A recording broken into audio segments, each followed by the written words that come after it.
अस्सलाम वालेकुम। जी वालेकुम अस्सलाम। शाह साहब, ये बताइएगा कि जो अपडेट है, जो जेंट्री बीच पाकिस्तान आए हैं, इसको लेके काफी ज्यादा कशमकश है कि ये अमेरिका का एक ऑफिशियल वफ्द है, प्राइवेट वफ्द है, और इस वफ्द को लेके कहा जा रहा है कि देखें, अमेरिका के जो मामला थे वो तकरीबन हल हो गए और ट्रंप इंतजामिया को हमने राम कर लिया है।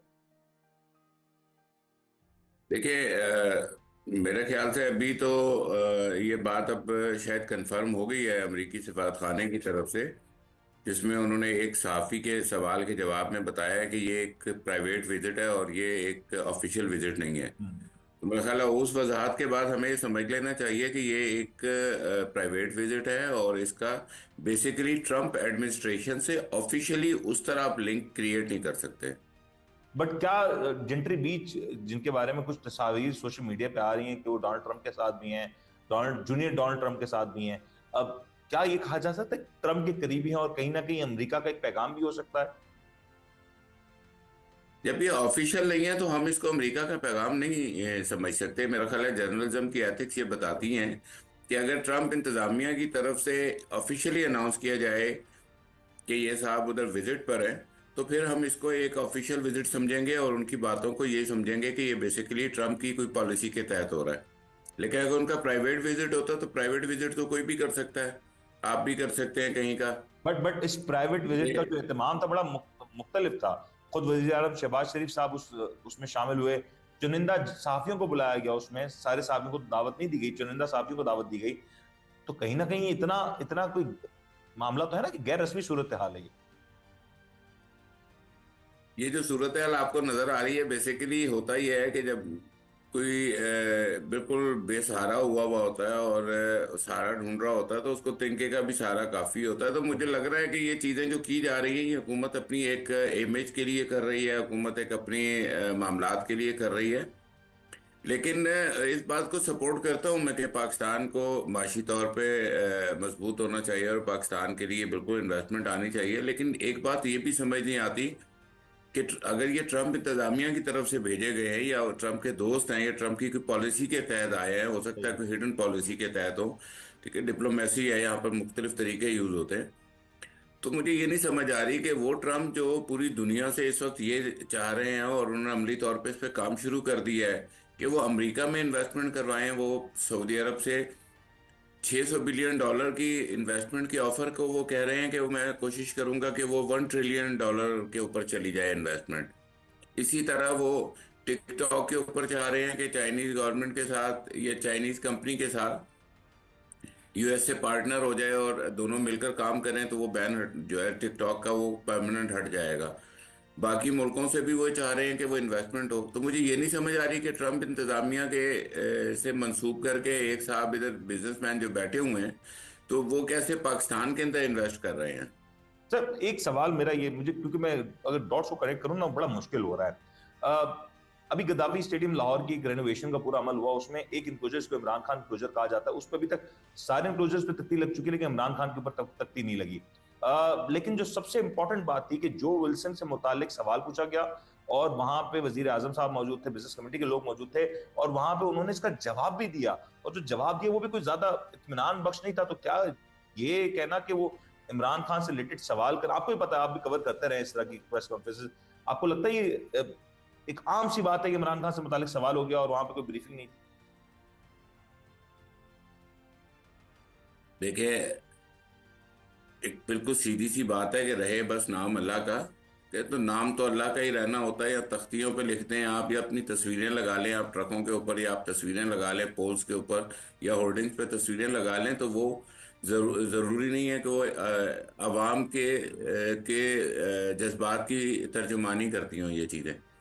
तो मेरा ख्याल है कि जो अवाम के दिलों पे राज करते हैं वही रहते हैं, और जो अवाम के दिलों पे राज नहीं करते वो जितनी मर्जी अपनी प्रमोशन करते रहे, उनका कोई अच्छा शाह फायदा साहब, नहीं। इसी से कनेक्ट करते हुए, यहाँ अमेरिकी बिजनेस बिजनेस कम्युनिटी के लोग आए हुए हैं, उन्होंने यहाँ पे एक बात की और उन्होंने गालिबन जो विल्सन से मुतालिक की कुछ बातें की हैं, उसको क्लियरली हम ये इंडोर्स नहीं कर सकते, उन्होंने कही है नहीं, क्योंकि सवाल से बहुत सी खबरें आ रही हैं।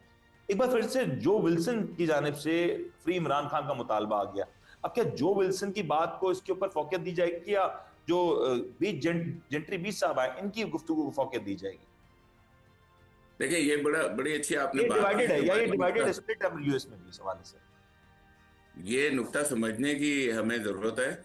मेरा ऐसा ख्याल है कि इस वक्त बहुत सारे कांग्रेसमैन में भी एक डिफरेंट बयानिया चल रहा है, एक उनकी अपनी लाइन ऑफ थॉट है। कुछ लोग इस चीज को सपोर्ट कर रहे हैं, कुछ लोग इस चीज को शायद सपोर्ट नहीं कर रहे, लेकिन अक्सरियत हमें ऐसी नजर आ रही है जो इस बात को सपोर्ट कर रही है, क्योंकि उनका मोहसिन नकवी साहब से मिलने के बाद फौरन ट्वीट कर देना ये बड़ा एक मानी खेज है। और अब उनका दोबारा आई ट्वीट कर देना ये भी एक मानी खेज है। देखिए, ये बेसिकली एक अच्छा, ये भी पर्सनल कैपेसिटी का बयान डिप्लोमेटिक लैंग्वेज है। होती है। सर ये जो विल्सन बेसिकली का डिप्लोमेटिक लैंग्वेज और डिप्लोमेटिक इशारे होते हैं। सर जो विल्सन का बयान भी क्या प्राइवेट हैसियत में दिया गया बयान समझा जाएगा या यूएस स्टेट पॉलिसी समझी जाएगी? नहीं नहीं नहीं, देखें, अगर मैं अपना कोई सोशल मीडिया के अकाउंट के ऊपर कोई चीज़ लिखता हूं तो वो मेरी ज़ात की है। मैं हाँ। उसको किसी स्टेट की पॉलिसी से नहीं कर सकता उसको रिलेट। उसको किया जाना गलत होगा। वो मेरी ज़ाती सोच है, मैं जो मर्जी लिखूं, तो मेरी ठीक है ना, टाइमलाइन। इवन स्टीवंस हो गया ना, एक जानब जो विल्सन है जो कि खान साहब के हक में बयान दे रहे हैं, दूसरी जानब बी जेंट्री है वो हुकूमत के हक में बयान दे रहे हैं, तो ये तो कहीं ना कहीं बैलेंस आउट हो गया, तो इसमें हुकूमत को परेशान होने की जरूरत नहीं कम से कम। हुकूमत को परेशान होने की जरूरत नहीं है, किसी को भी परेशान होने की जरूरत नहीं है, क्योंकि जो जब चीजें जाहिर होंगी, नमूदार होंगी, तो वक्त सब कुछ साबित कर देगा कि क्या चीज सही थी, क्या गलत थी। अच्छा, एक सवाल शाह साहब, ये क्योंकि जब ये प्रोग्राम रिकॉर्ड हो रहा है आज से कई सालों बाद जब इसको देखा जाएगा खोल के, अगर ये कुछ कभी और हुआ होता तो ये कहा जाता कि पाकिस्तान के अंदरूनी मामलात में मुदाखलत है। अब यही कुछ इमरान खान साहब के साथ हो रहा है, तो वहां पे मैं देख रहा हूँ खामोशी, इसको अंदरूनी मामलात की मुदाखलत नहीं कहा जा रहा। डू यू थिंक कि ये पाकिस्तान के इंटरनल इश्यूज हैं, उसके ऊपर यूएस का स्टे इस तरह से सामने आना ये बनता नहीं है? मुनीर साहब, आपकी सादगी की मैं हमेशा बड़ी तारीफ करता हूँ। ठीक है, आप सैकड़ों प्रोग्राम कर चुके हैं। आप उन प्रोग्रामों के अंदर, आपने लास्ट प्रोग्राम में मुझसे कहा था कि पाकिस्तान की कभी कोई खारजा पॉलिसी आज़ाद भी रही है, और आज आप मुझसे पूछ रहे हैं यही बात कि ये है। देखें, ये हमेशा से तर्ज सियासत रहा है, लेकिन इस तर्ज सियासत को अब चेंज होना चाहिए। मैं ये समझता हूँ कि हमारी जो पॉलिसी होनी चाहिए वो हमारे मुफाद में होनी चाहिए, और हमें बिल्कुल इस चीज़ से मावराए नज़र कि बाकी ममालिक क्या सोचते हैं, हमें अपनी आवाम का, हमें अपने मुल्क की बका का सोचना चाहिए, उसकी मजबूती का, उसके मामलात को देखना चाहिए। तो ये तर्ज सियासत मेरे ख्याल है अब चेंज भी होना चाहिए। और एक बात और भी इसके अंदर ऐड ये होनी चाहिए। देखें, आप आज की दुनिया के अंदर अकेले रह के कुछ भी नहीं कर सकते। आपको डेफिनेटली मुल्कों के साथ बातचीत करनी पड़ती है, दोस्तों के साथ भी, दुश्मनों के साथ भी। तो आपको एक बैलेंस रखना पड़ता है हर चीज के अंदर। तो ये बैलेंस तो रखा मैं जा रहा समझता हूँ कि वो बैलेंस रखना जरूरी है। वो बैलेंस वो रख सकता है जो अवाम की तर्जुमानी से इक़्तिदार पर मौजूद हो। शाह साहब, मैं ब्रेक का कहा जा रहा है, एक ब्रेक लेते हैं जी। ब्रेक का आएंगे तो जरा आज सुप्रीम कोर्ट में एक अहम पेशरफ्त हुई है, उसमें क्या कुछ कहा गया फौजी अदालतों से मुताबिक। प्रोग्राम में आपको एक बार फिर से खुशामदीद कहते हैं। जरा बात करेंगे कि आज अदालत में एक बड़ी कार्रवाई हुई, फौजी अदालतों से मुतालिक आज समाअत हुई, और इस समाअत में जस्टिस हसन रिजवी ने कुछ इंतहाई अहम सवाल खड़े किए। उन्होंने कहा कि क्या माजी में इस तरह की कोई मिसालें हैं कि इस तरह के मामला को फौजी अदालतों में सुना गया हो। उन्होंने जीएचक्यू हमला केस के ऊपर भी बात की, उन्होंने कामरा एयरबेस के ऊपर बात की, उन्होंने मेहरान बेस के ऊपर जब हमला हुआ उसकी बात की। और जब वो सवाल करे तो वहां पे जो ख्वाजा हारिस साहब थे, जो वजारत दिफा के वकील हैं, वो तकरीबन क्लूलेस नजर आए। उन्होंने इनफैक्ट ये तक कह दिया कि एक मौके पे उन्होंने ये भी कहा कि वो जो दहशतगर्द है वो मारे गए। तो उसी के ऊपर हसन रिजवी साहब ने ये भी कहा कि क्या जो दहशतगर्द मारे गए उनके हवाले से ये केस फाइल बंद हो जाती है, इसके ऊपर मजीद तहकीकात और तफ्तीश होती है। इसके ऊपर अगेन ख्वाजा हारिस साहब कुछ ना कह सके और उन्होंने अदालत से कुछ और मोहलत मांग ली। अब ये सवाल है कि क्या फौजी अदालतों का मामला फिर यहाँ पे होता हुआ नजर आ रहा है या नहीं आ रहा है, या 9 मई का जो मामला था वो इन तमाम तर वाकयात से बहुत बड़ा था, जिसके लिए फौजी अदालतें या फौजी अदालतों में समाप्त होना इंतहाई जरूरी है। शाह साहब, ये जो आज अदालती कार्रवाई हुई है, अनफॉर्चुनेटली कि पहले हमें जो अदालती कार्रवाई थी कम से कम काजी फैज साहब के दौर में उसकी लाइव नशरियात नजर आ जाती थी, अब उस तरह का माहौल नहीं है। लेकिन ये जो आज की अदालती कार्रवाई थी उसमें क्या आपको नजर आया? देखिए, मुझे वाज़ेह तौर पे ये नजर आया कि जजेस चाहते हैं कि इस मामले की गहराई में जाएं, इस मामले को समझें, और इसके ऊपर एक ऐसा ठोस अपना एक डिसीजन दें जिसके अंदर मजीद गुंजाइश ना हो कोई बात करने की या सही। तनकीद की या चीज़ की। तो मेरा ख्याल है कि वो बड़ा थॉरली इसको रीड कर रहे हैं, और जिस तरह वो क्वेश्चंस कर रहे हैं वो साफ नजर आता है कि वो एक तसल्ली बख्श फैसला देना चाहते हैं, एक तसल्ली बख्श फैसला देना चाहते हैं। सर, आज जो 3 केसेस का हवाला दिया गया, जीएचक्यू हमला केस, कामरा एयरबेस के ऊपर जो अटैक हुआ, मेहरान बेस के ऊपर जो अटैक हुआ, और फिर ये पूछा गया कि क्या ये 3 वाकयात 9 मई के वाकयात से ज्यादा संगीन नहीं थे, या 9 मई का वाकया ज्यादा संगीन था इसकी वजह से ये केस वहां पे जाना चाहिए। तो उसके ऊपर ख्वाजा आरिफ साहब कुछ कह ना सके। अगर मैं इस पे पूछूं, ये कहीं स्टेट की पॉलिसी है कि अब जो तब्दीली हुई हो सकती है, इट्स फेयर इनफ? नहीं, ये स्टेट की पॉलिसी कैसे हो, मैं आपकी बात समझ नहीं पाया।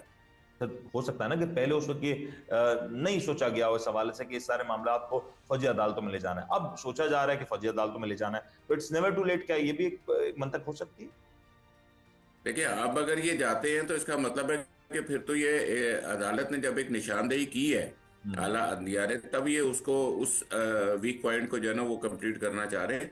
लेकिन मेरा ख्याल अब काफी ताखीर हो गई है इन चीजों को, अब डॉट्स को मिलाना बड़ा मुश्किल हो गया है। क्योंकि अदालत का एक वाज़ेह मौक़िफ़ है, अदालत चाहती है कि आप पिछले वाकयात की भी उसमें वाकयात जो हो चुके हो उसकी नज़र से भी, और आज के मतलब के पाकिस्तान की नज़र से भी सारी चीज़ों को मिलाकर देखें कि उस वक्त ये कार्रवाई अगर फौजी ट्रायल्स नहीं हुए तो उसकी वजूहात क्या थी, और आज अगर फौजी ट्रायल्स हो रहे हैं तो उसकी वजूहात क्या है। अच्छा, एक सवाल ये भी है कि शाह साहब, अब ये जो मामला चल रहा है फौजी अदालतों के हवाले से, काफी अरसे से इसके ऊपर समात हो रही है। आपको लगता है अब ये समात कहीं ना कहीं क्लोजिंग पॉइंट पे है, या ना गवर्नमेंट संजीदा है, ना वजारत दिफा संजीदा, और ना ही मतलब नजर आ रहा है कहीं ना कहीं ये भी कहा जा सकता है कि इसके ऊपर इतनी ज्यादा एफर्ट नहीं हो रही, अदालतें भी फैसला नहीं दे पा रही? मुश्किल मरला है, या शायद फरीकैन चाहते भी नहीं है कि इस मामले को फौजी अदालतों में ले जाया जाए? नहीं, मेरे ख्याल से जिस अंदाज से अब सवाल जवाब हो रहे हैं और अदालती कार्रवाई इस वक्त जिस तरह चल रही है, मुझे ऐसे ही लग रहा है कि अब इस केस का कोई फैसला अनकरीब आने वाला है। और शाह साहब, ये जो हम देख रहे हैं कि सुप्रीम कोर्ट में जो जजेस के दरमियान जो गुफ्तगू हो रही है, जो जुमले एक दूसरे के साथ एक्सचेंज हो रहे हैं, ये भी थोड़ा अनप्रेसिडेंटेड सा है, क्योंकि वाजे नजर आ रहा है कि उस अंदाज से जो समात हो रही है, कहीं एक पॉइंट ऑफ व्यू और कहीं दूसरा point of view, which is right, balance होना चाहिए कि दोनों जो पॉइंट ऑफ व्यूज हैं उनको सुना जाना चाहिए, उसको वेटेज दी जानी चाहिए। लेकिन क्या ये मामला थोड़ा सा ज्यादा एज पे नजर नहीं आ रहा? ये थोड़ा ज्यादा एज पे इस वजह से नजर आ रहा है कि इसकी सारी वजूहात जो हमारे सामने हैं, वो सारा देखें, 26वीं आईनी तरमीम मुझे इसकी वजह नजर आती है कि आपने सुप्रीम कोर्ट के पैरेलल एक आईनी अदालतों का निज़ाम भी खड़ा कर दिया है, और कहीं पर ऐसे महसूस होता है कि जिन्हें जिन्हें चीफ जस्टिस ऑफ पाकिस्तान होना था वो उस आईनी बेंचेस के बनने के बाद वो उस सीट पर आ नहीं सके। तो देखें, ये खींचातानी तो चलती है। और बैरिस्टर गौर साहब ने जो जजेस जजेस सर सर माजरत, ये बैरिस्टर गौर साहब ने भी तो आज एक फाइल कर दी ना पिटीशन, कि जो प्रैक्टिस जी, प्रोसीजर बैरिस्टर है। गौर साहब ने भी पिटीशन फाइल कर दी है, और उस पिटीशन फाइल करने के बाद उसका क्या होता है क्या नहीं होता, देखें। अब हमें एक वाज़ेह चीज़ ये नज़र आ रही है कि जो नंबर गेम्स इस वक्त अदालतों के अंदर नज़र आती है हमें, सुप्रीम कोर्ट के अंदर और हाई कोर्ट्स के अंदर, तो वो ऐसे नज़र आता है कि जैसे सारे बेंचेस के अंदर वो जजेस भी अब इस वक्त मैनेज कर दिए गए हैं, वो जजेस भी तैनात कर दिए गए हैं जो अभी नए आए हैं। तो हमें ये नजर आ रहा है कि कहीं ना कहीं जो है ना ये निज़ाम उस तरह का जो एक मुसलसल चल रहा था पाकिस्तान में उससे हट कर है। तो यकीनन हमें जजेस में भी कोई बेचैनी नजर आती है, जजेस भी चाहते हैं कि इन तमाम चीज़ों को किसी तरीके से जस्टिफाई खान किया जाए। साहब, लास्ट सवाल, तहरीक इंसाफ फिर एहतजाज की तरफ जा रही है, खान साहब की जानिब से बयानात भी आ रहे हैं, सख्त बयानात आ रहे हैं, बाकायदा एस्टेब्लिशमेंट को लेके तनकीद भी की जा रही है एक बार फिर से। आपको लगता है तहरीक इंसाफ में जो तब्दीलियां हुई हैं, इंटरनल जो स्ट्रक्चर चेंजेस हुई हैं, और जो नया बयानिया बनाया जा रहा है, उसमें तहरीक इंसाफ कोई बड़ा डेंट करने में कामयाब हो सकी है, बस ये अपने कारकुनान को चार्ज करने की कोशिश है? देखिए, मौजूदा जो क़यादत है तहरीक इंसाफ की, जो हम पिछले काफ़ी महीनों से देख रहे हैं, वो मुझे इस तरह की नज़र नहीं आती कि वो किसी सख्त बयानिए की बदल दी तरफ ना, जाएंगे जैसे हमें। क्यादत तो बदल दी तहरीक इंसाफ ने, खासतौर में नहीं, वो तो सूबाई तौर पे बदली है ना, सूबाई तौर पे बदली है ना। मरकजी क़यादत तो वही है, चीज़ें तो मरकजी क़यादत ने संभालनी होती है ना, सूबे सूबाई सूबाई कुछ क़यादत ने कुछ पुराने मरकजी नाम चीज़ें नहीं वापस से संभालनी एक्टिवेट होती। हुए हैं तहरीक इंसाफ में, अगर आप बात करें तो? मैं इसके बारे में इतना ही कहूँगा, बहुत देर की मेहरबान आते आते। सर, आखिरी सवाल, गौहर खान साहब के हवाले से एक खबर गर्दिश कर रही है कि उनकी फिर से कोई अहम मुलाकात हुई है अहम सर्कल्स में। डू यू थिंक कि कहीं ना कहीं मामला सेटल हो रहा है या नहीं, या पसे पता देखिए, डायलॉग्स अपने हो रहे अपने हैं? तौर पे अपने अपने तौर पे पाकिस्तान तहरीक इंसाफ के की क़यादत कोशिश कर रही है, जिसका जिधर दाव चल रहा है वो कोशिश कर रही है कि कोई तरीकाकार निकले। और मैं ये समझता हूँ कि जब से हुकूमत के और पाकिस्तान तहरीक इंसाफ के मुज़ाकरात ख़त्म हुए हैं, उसमें हुकूमत की तरफ से वो रिस्पॉन्स नज़र नहीं आया जो हुकूमत को देना चाहिए था।